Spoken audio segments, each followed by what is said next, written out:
Guys, kahit kumain kayo ng mga mamantika, mga cholesterol, mga seafoods, dapat mayroon din kayo nitong sausawan. Yung garlic saka apple cider.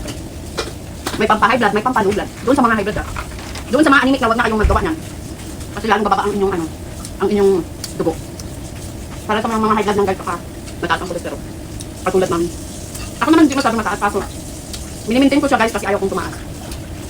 Nung isang araw nag-BP ako guys, okay, ang taas ng ng blood pressure ko kasi yung gamot ko na maintenance, ina-alternate ko. Yung pala, dapat araw-araw. Pero minsan pag mababa siya, kaya minumonitor ko guys ang aking blood pressure para malalaman ko kung tumataas o bumababa.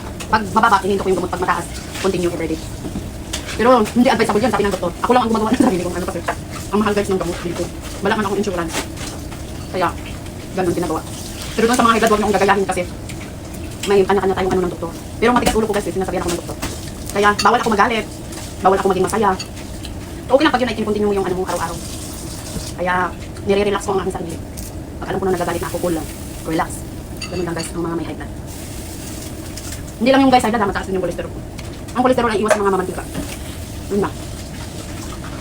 Kasi pag bumaba yung cholesterol ko, bababa rin yung